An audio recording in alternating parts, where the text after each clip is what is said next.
assalaamu calaykum. Si aad ugu gaari lahayd hadafkaaga nolosha ama aad u gaari lahayd yoolkaaga, aad u xaqiijin lahayd hadafkaaga guud ahaan, aad bay muhiim u tahay in aad yeelato jadwalka safarka nolosha. Waxaa jira 5 siyaabood oo aad ku gaari karto yoolkaaga nolosha. Kusoo dhawaada daawadayaal muuqaalkeena maanta.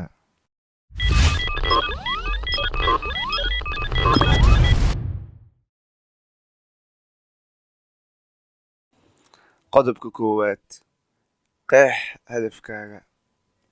Tallaabada ugu horeysa ee lagu gaaro yoolka ayaa ah in la dejiyo yool cad oo ku saleysan xooggaaga, mudnaantaada iyo danaha nolosha aad ka leedahay.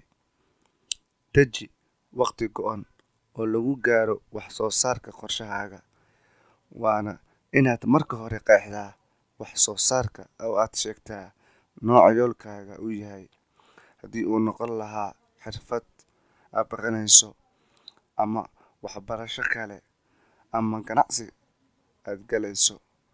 Qodobka labaad, samee istiraatiijiyad wax ku ool ah.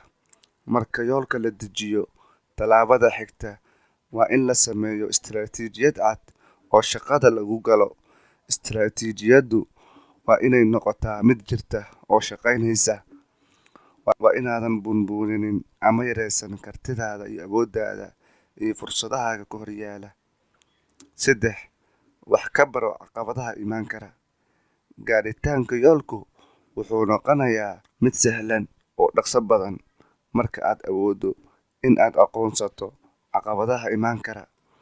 Waxay u muuqataa ama ay u badan tahay inaan kaliya iska eegno caqabadaha dibadda ee ku wajahan yoolkeena, laakiin caqabadda ugu weyn ayaa laga yaabaa inay ku dhex jirto nolosheena nafta iyo sidaan u aragno tamarteena iyo kartideena iyo aqoonteenaba iyo meesha aan ku sugannahay.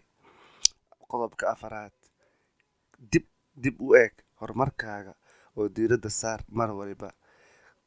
Marka shaqadu bilaabanto, waa in qofku si joogto ah ula socdaa waxa uu qabtay marka loo eego heerarka tayada iyo tirada iyo jadwalka u degsanaa. La socoshada waqti ka waqti waa muhiim sidoo kale. Inkasta oo uu jiro qorshe ficil oo wanaagsan, waad ku guuleysan kartaa inaad gaarto yoolkaaga. Haddii ay dhibaato ka timaado diirad saaridda yoolkaaga iyo qorshahaaga, naftaada ku adkee ballanqaadka oo waad guuleysan doontaa. Qodobka 5, aqbal guuldarrada oo hore u soco. Qofku waa inuu u furnaado, u aqbalaa khaladaadkiisa oo uusan ku niyad-jabin guuldarrada, laakiin uu wax ka barto khaladkaas una gudbo xagga qorshaha u degsanaa. Wax ka baro khaladaadkaaga oo u dabacsanaaw inaad beddesho qorshahaaga haddii loo baahdo. Waa muhiim in la sameeyo qorshe gurmad ah oo aad u fog ama dib loogu noqdo si looga fogaado dhibaato ama dib u dhac. Kadibna aad wado jidkaaga si aad u gaarto yoolkaagii ku degsanaa. Assalaamu calaykum waraxmatullaahi tacaala wabarakaatu.